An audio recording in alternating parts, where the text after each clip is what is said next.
नमस्कार दोस्तों, all exam guide गुरु के यूट्यूब चैनल पर मैं सुजीत पांडे आप सभी का बहुत बहुत स्वागत करता हूं। दोस्तों, हमारा टाइम टेबल अपडेट हो चुका है। आप इसको अपडेट कर लीजिए, इसका स्क्रीनशॉट ले लीजिए। दोस्तों, आज से हमारे चैनल पर आपको विषयवार भी छोटे छोटे वीडियो मिलेंगे, 30-30, 50-50 क्वेश्चन के। कम समय में आपकी ज्यादा क्वेश्चन कराएंगे। टाइम टेबल एक बार देख लीजिए। सुबह 6 बजे आपको मिक्स जीके का वीडियो मिलता ही है, ये मिलेगा।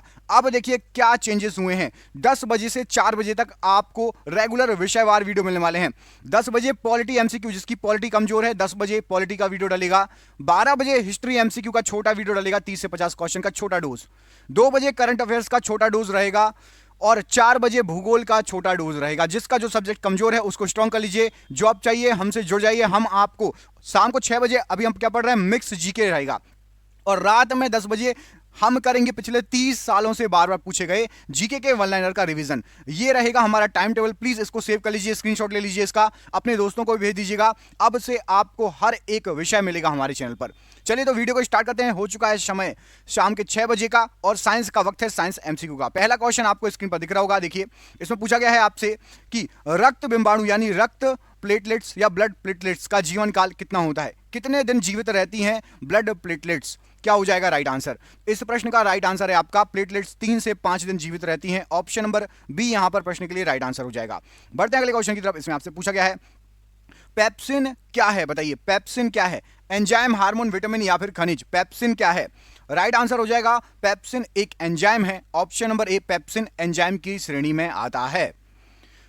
कंप्यूटर में पासवर्ड सुरक्षा करती है किस चीज से? बताइए पासवर्ड डालकर हम क्या करते हैं, क्या सुरक्षित हो जाता है? तो पासवर्ड डालने से तंत्र के अनाधिकृत अभिगमन से सुरक्षा मिलती है। ऑप्शन नंबर सी यहां पर अनाधिकृत अभिगमन से सुरक्षा मिलती है। अगला क्वेश्चन देखिए, एंटीबायोटिक्स अधिकांशतया प्राप्त होते हैं किससे? बताइए एंटीबायोटिक्स हम टैबलेट भी लेते हैं, किससे प्राप्त होते हैं? बताइए कवक, विषाणु, जीवाणु या फिर आवृत बीजीय? राइट आंसर है आपका जीवाणुओं से एंटीबायोटिक्स बनते हैं। ऑप्शन नंबर सी प्राप्त होते हैं। राइट आंसर है जीवाणु। किस रेडियो एक्टिव तत्व का नाम उसके खोजकर्ता के देश के नाम पर पड़ा? बहुत ही इंपॉर्टेंट है, बताइए क्या हो जाएगा? रेडियो एक्टिव तत्व की बात हो रही है तो राइट आंसर हो जाएगा पोलोनियम का नाम पड़ा है। पोलोनियम का नाम उसके खोजकर्ता के देश के नाम पर।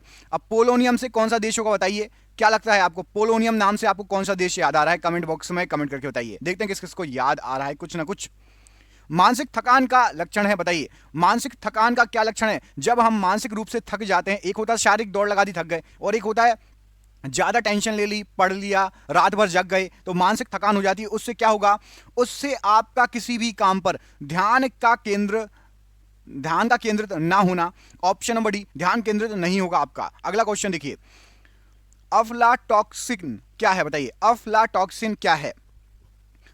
तो अफ्लाटॉक्सिन जो है, यहां पर आपने ऑप्शन पढ़ लिए होंगे, क्या हो जाएगा सही आंसर? कवकों द्वारा उत्पन्न विष को अफ्लाटॉक्सिन कहा जाता है। ऑप्शन नंबर ए यहां पर राइट आंसर हो जाएगा। अगला क्वेश्चन देखिए, कटल फिश के नाम से जानी जाती है। बताइए कटल फिश के नाम से क्या जाना जाता है? किसको कटल फिश कहते हैं? बताइए कटल फिश।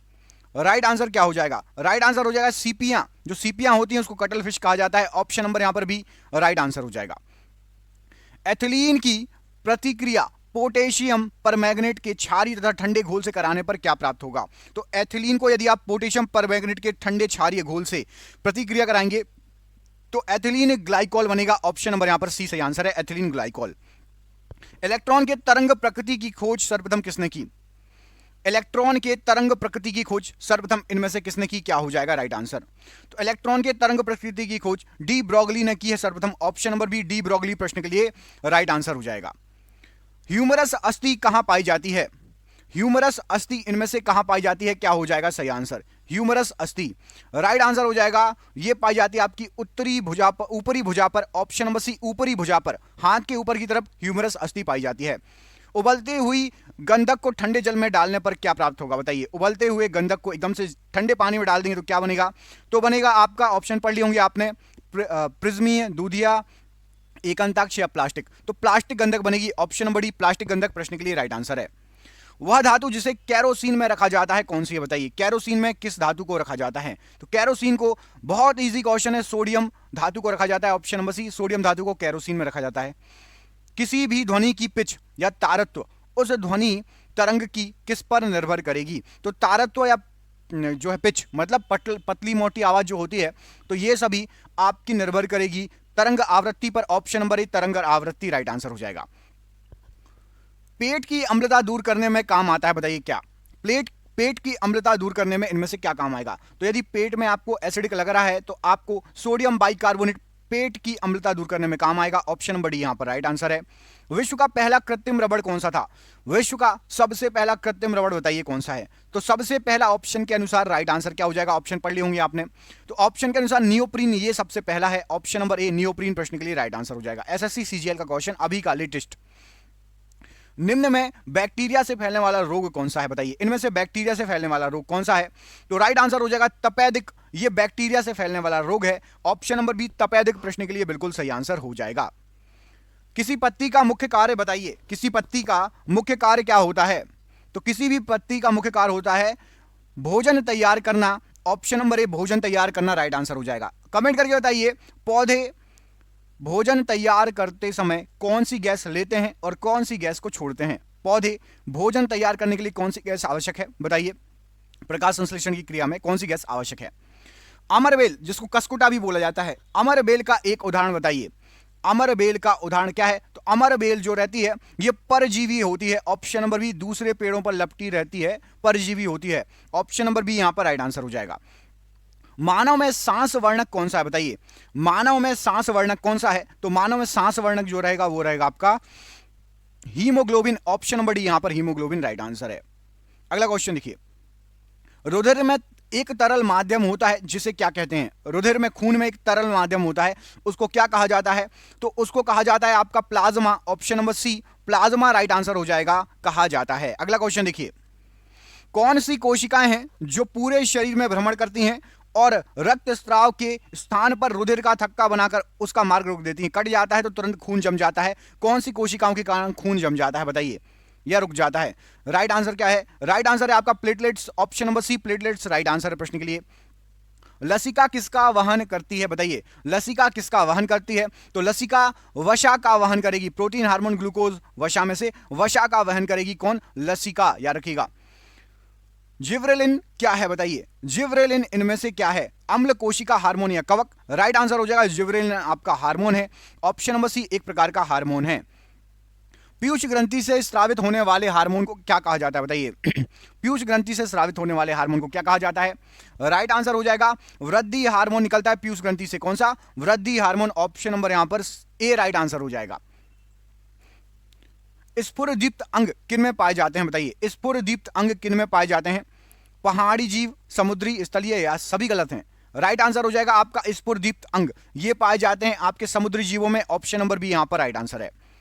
निम्नलिखित में से किसका शुद्धिकरण ऊर्ध्वपातन विधि से किया जाता है? बताइए ऊर्ध्वपातन विधि से किसका शुद्धिकरण किया जाता है? राइट आंसर हो जाएगा नेप्थिलीन का शुद्धिकरण ऊर्ध्वपातन विधि से होता है। ऑप्शन नंबर बी यहां पर नेप्थिलीन राइट आंसर है। वायरस से होने वाले सामान्य रोग कौन सा है? बताइए वायरस से होने वाला सामान्य रोग कौन सा है? तो वायरस से आपका इन्फ्लुएंजा रोग होता है, डेंगू बुखार तथा एड्स भी होता है, खांसी जुकाम भी होता है। उपरोक्त सभी राइट आंसर हो जाएगा। इन्फ्लुएंजा, डेंगू बुखार, एड्स, खांसी जुकाम वायरस से होने वाले रोग हैं। मृत जीवों के चट्टानों में बदल जाने की क्रिया क्या कहलाती है?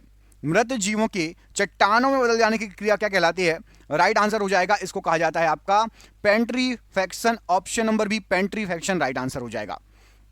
अस्थि, उपास्थि, टेंडन एवं रुधिर ये सभी कौन से ऊतक हैं? बताइए अस्थि, उपास्थि, टेंडन, रुधिर ये कौन से ऊतक हैं? तो ये सभी संयोजी ऊतक हैं। ऑप्शन नंबर सी संयोजी ऊतक राइट आंसर है। चिकनी पेशियां कहां पाई जाती हैं? बताइए चिकनी पेशियां कहां पाई जाती हैं? क्या हो जाएगा सही आंसर? तो चिकनी पेशियां आंतरिक अंगों की दीवार पर पाई जाती हैं। ऑप्शन नंबर ए आंतरिक अंगों की दीवार राइट आंसर हो जाएगा प्रश्न के लिए। अग्रस्त कोशिका सिद्धांत किसने दिया? बताइए अग्रस्त कोशिका सिद्धांत इनमें से किसने दिया? तो हॉफमिस्टर ने अग्रस्त कोशिका सिद्धांत दिया है। किसने दिया? हॉफमिस्टर ने अग्रस्त कोशिका सिद्धांत दिया है। शब्द जाइलम का गठन किसने किया था? शब्द जाइलम का गठन किसने किया? तो जाइलम नामक शब्द ये गठन किया है नजेली ने। ऑप्शन नंबर सी नजेली प्रश्न के लिए राइट आंसर हो जाएगा। एस्टेरोस्क्लेरिडस किस में पाई जाती है? बताइए एस्टेरोस्क्लेरिडस किस में पाई जाती है? क्या हो जाएगा राइट आंसर? तो एस्टेरोस्क्लेरिडस ये चाय की पत्ती में पाई जाती है। ऑप्शन नंबर सी चाय की पत्ती प्रश्न के लिए राइट आंसर हो जाएगा। विश्व की प्रथम अनुवांशिक संशोधित बछड़ी का नाम क्या है? तो विश्व की प्रथम अनुवांशिक संशोधित बछड़ा जो है या बछड़ी है उसका नाम क्या हो जाएगा? उसका नाम है आपका डॉली। डॉली क्या है बताइए? गाय का बछड़ा है, भेड़ का वो है, या फिर आपका भैंस का? किसका क्लोन है डॉली? बताइए, कमेंट बॉक्स में कमेंट करके बताइए। किस वैज्ञानिक ने, लीजिए यहां पर आंसर ही आ गया, भेड़ है डॉली, याद रखिएगा। डॉली भेड़ के क्लोन को प्राप्त किया। तो सबसे पहले डॉली भेड़ के क्लोन को प्राप्त करने वाले थे डॉक्टर इयान जो है विलमुट। डॉक्टर इयान विलमुट प्रश्न के लिए राइट आंसर है। प्रतिरक्षा विज्ञान संस्थान स्थित है, तो प्रतिरक्षा विज्ञान संस्थान ये नई दिल्ली में स्थित है। ऑप्शन नंबर बी नई दिल्ली राइट आंसर हो जाएगा। मधुमक्खी के छत्ते में पाई जाने वाली मक्खियों के कितने प्रकार होते हैं? तो मधुमक्खियों के छत्ते में पाई जाने वाली जो मक्खियां होती हैं उनके प्रकार होते हैं 3। Option number A 3 right answer है। मधु शहद सुरक्षित कितने समय तक रह सकता है? शहद कितने समय तक सुरक्षित रह सकता है? तो राइट आंसर हो जाएगा 1000 वर्षों तक शहद सुरक्षित रह सकता है। Option number C right answer है। रेशम कीट पालन का प्रचलन सर्वप्रथम किस देश में हुआ था? तो रेशम कीट का पालन का प्रचलन सबसे पहले हुआ था चीन में। ऑप्शन नंबर डी चीन राइट आंसर है प्रश्न के लिए। चीन में सबसे पहले रेशम कीटों को पाला गया था। मनुष्य का केशिरुक दंड कितनी जो है केशिरुकाओं से मिलकर बना होता है? तो मनुष्य का केशिरुक दंड ये 33 केशिरुकाओं से मिलकर बना होता है। Option number D right answer है। प्रारंभ में रीढ़ की कुल हड्डियों की कितनी संख्या होती है? तो स्टार्टिंग में जो रीढ़ की हड्डियां होती हैं 33 हड्डियां होती हैं। Option number B 33 right answer हो जाएगा। Option number B right answer हो जाएगा। बच्चों में कितनी हड्डियां होती हैं? 300, और फिर बड़े होते होते 206 हड्डियां बचती हैं। आप सभी को यह पता होना चाहिए। शोधकर्ताओं द्वारा यह सिद्ध किया गया था कि मनुष्य के जीवन में लगभग कितने बाल होते हैं? तो मनुष्य के जीवन में लगभग बाल, यदि आप शोधकर्ताओं ने बताया था, करीब 50 लाख बाल होते हैं मनुष्य के शरीर में। मनुष्य के शरीर में करीब 50 लाख बाल होते हैं। एक बार सांस लेने की क्रिया में कितने सेकंड का समय लगता है? तो एक बार सांस लेने की क्रिया में करीब 5 सेकंड का समय लगता है। ऑप्शन नंबर सी 5 सेकंड का समय लगता है। हृदय गति कम हो जाने पर इसे सामान्य अवस्था में लाने हेतु प्रयोग किया जाता है। तो हृदय गति को यदि कम कर दोगे, कम हो जाएगी सामान्य अवस्था में, पेस मेकर यूज करते हैं। Option number C pacemaker right answer है। अमाशय में भोजन लगभग कितने समय तक रह सकता है? तो अमाशय में भोजन यहां पर राइट आंसर हो जाएगा लगभग 4 घंटे तक रह सकता है। ऑप्शन नंबर ए 4 घंटे राइट आंसर है। अमाशय में से निकलने वाला जठर रस में कौन सा एंजाइम होता है? तो जठर रस जो अमाशय से निकलता है उसमें आपका पेप्सिन और रेनिन एंजाइम रहता है। Option number C pepsin rennin enzyme right answer है। विलियम हार्वे ने रक्त परिसंचरण की खोज किस वर्ष की थी? तो विलियम हार्वे द्वारा 1628 ईस्वी में रक्त परिसंचरण की खोज की गई थी। ऑप्शन नंबर बी यहां पर राइट आंसर है 1628। एक स्वस्थ मनुष्य के हृदय का भार लगभग कितना होता है? तो एक स्वस्थ मनुष्य के हृदय का भार लगभग 300 ग्राम होता है। ऑप्शन नंबर सी लगभग 300 ग्राम राइट आंसर है। वह स्त्री जिसने कभी संतान को जन्म ना दिया हो उसे गर्भाशय का भार कितना होगा? तो जिसने कभी संतान को जन्म नहीं दिया होगा गर्भाशय का भार 50 ग्राम होगा। Option number C right answer है। एक बार सांस अंदर लेने में सामान्य वयस्क लगभग कितनी हवा अंदर ले सकता है? तो एक बार सांस अंदर लेने में 500 मिलीमीटर कम से कम हवा हम अंदर ले लेते हैं। सामान्य मनुष्य की बात हो रही है। वे घटक जो अपना भोजन स्वयं बनाते हैं क्या कहलाते हैं? तो वे घटक जो अपना भोजन स्वयं बनाते हैं उनको कहा जाता है उत्पादक। ऑप्शन नंबर बी उत्पादक राइट आंसर हो जाएगा। किस रोग के कारण पत्तियों के नीचे का भाग मुरझाकर मुड़ जाता है? यहां पर राइट आंसर हो जाएगा आपका, वो होता है गेहूं का टुंडू रोग। टुंडू रोग, इसके कारण पत्तियों का नीचे का भाग मुरझाकर मुड़ जाता है। निम्न में से सबसे बड़ी पत्ती वाला पौधा कौन सा है? तो सबसे बड़ी पत्ती वाला पौधा है आपका Victoria regia. Option number B Victoria regia right answer हो जाएगा। रूस के किस वैज्ञानिक ने विषाणु की खोज की? तो रूस के वैज्ञानिक इवानोविस्की ने विषाणु की खोज की। ऑप्शन नंबर यहां पर बी राइट आंसर हो जाएगा। इवानोविस्की ने विषाणु की खोज की। अगला क्वेश्चन देखिए, गेहूं, मक्का, चावल, बांस, गन्ना, ज्वार, बाजरा, जौ व जई आदि किस कुल से संबंधित है? तो गेहूं, मक्का, चावल, बांस, गन्ना, ज्वार, बाजरा, जौ और जई ये हैं आपके ग्रेमिनेसी कुल से संबंधित। ऑप्शन नंबर सी ग्रेमिनेसी कुल राइट आंसर है। माइट्रोकॉन्ड्रिया की खोज किसने की? तो माइट्रोकॉन्ड्रिया की खोज करता है आपके Altman. Option number B Altman right answer है।